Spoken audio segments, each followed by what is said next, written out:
Hi friends, welcome back to my channel Hindu kitchen and blogs. ఈరోజు video వచ్చేసి తోటకూర పెసరపప్పు ఫ్రై అండి. ఎవరైనా నా ఛానల్ని కొత్తగా చూస్తుంటే నా ఛానల్ సబ్స్క్రైబ్ చేసుకొని ఈ వీడియోకి లైక్ ఇచ్చి అలాగే ఎవరికైనా షేర్ చేసుకోండి మీ ఫ్రెండ్స్ ఫ్యామిలీకి. ఈజీగా చూపిస్తున్నాను రెసిపీస్, పాతకాలం రెసిపీస్.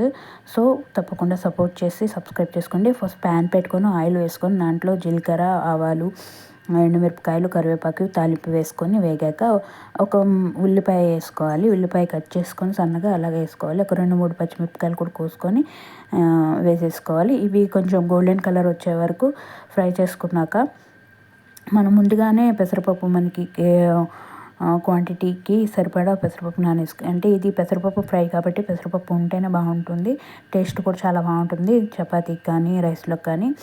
సో పెసరపప్పు ముందుగా 1 గంట ముందు నానబెట్టిన పెసరపప్పు ఉంది కదా, అది ఒక చిన్న టీ గ్లాస్ వేసేసుకొని నానబెట్టుకున్నాను, అది వేసేసాను. తర్వాత ఆ పెసరపప్పు కూడా ఒక 5 నిమిషాలు ఫ్రై చేసుకున్నాక మనం ముందుగా కట్ చేసి పెట్టుకున్న తోటకూర ఉంటుంది కదా, అది కూడా మంచిగా వాష్ చేసుకొని, ఇసుక అది ఏమీ లేకుండా వాష్ చేసుకొని ఒకసారి పోపులో వేసేసుకొని కలుపుకొని మూత పెట్టుకోవాలి, మగ్గించుకోవాలి. సో దానిలోపు ఎల్లిపాయ కారం రెడీ చేసుకోవాలి. దానికోసం ఒక 4-5 వెల్లుల్లిపాయలు వేసుకోవాలి.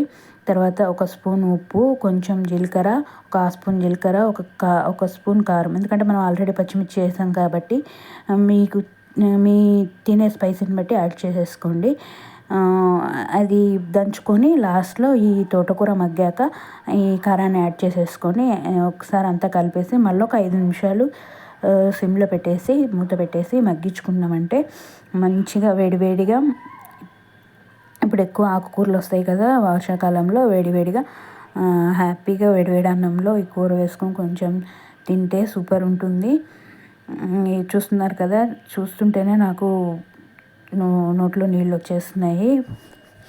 సో అంతే ఫ్రెండ్స్, ఈ కూర మీకు నచ్చితే ఒక 500 లైక్స్ ఎక్స్పెక్ట్ చేస్తున్నాను. ప్లీజ్ నాకు సబ్స్క్రైబ్ చేసుకొని సపోర్ట్ చేయండి, అలాగే లైక్ కూడా కొట్టండి ఫ్రెండ్స్. అలాగే మీ ఫ్రెండ్స్ అండ్ ఫ్యామిలీకి కూడా ఈ వీడియోని షేర్ చేసి ఎలా ఉందో కామెంట్ చేయండి.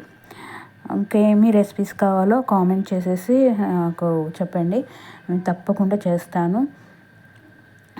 నాకు వచ్చిన వంటలన్నీ సింపుల్ పద్ధతిలో నేను చేసి చూపిస్తాను.